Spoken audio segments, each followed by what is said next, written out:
healing operates on three different levels, but I would like to put it in an orderly level. We have the spiritual level, we have the mental level, we have the physical level.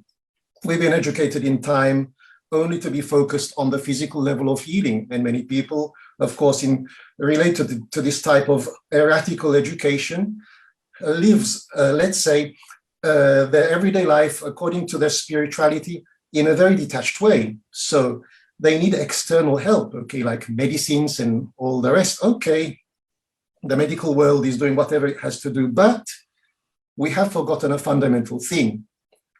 The mind has to heal if it has to facilitate the physical body to heal.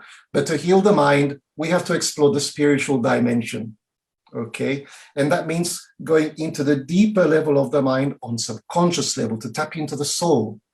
And of course, when we're talking about spiritual healing, it's not really a question of healing because the spirit, the soul, is already perfect the way it is. So it's a question of undergoing a deep unconscious level to remember, where this journey of remembering helps us to dig out all the unresolved issues that may regard even past lives, where we undergo even a journey of remembering, acceptance, forgiveness, and letting go. That's when the soul starts to undergo a pathway of an enlightened soul. That's when the reconnective nature of the pathway comes out, the connection with the infinite power of the spirit that enlightens the soul, that then transcends, let's say, its beautiful divine power to enlighten the mind, the healing of the mind. The mind from its destructive nature becomes a constructive mind, becomes an inspired mind, becomes a wise mind. And this is when we discover our inner power through the mind, which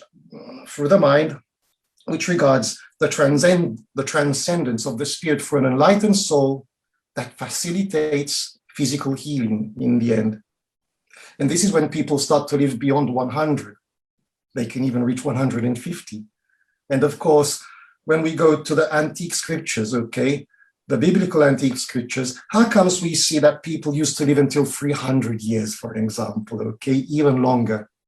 Of course, we see them as antique myths, but genetically, we have been designed to have a very, very long life.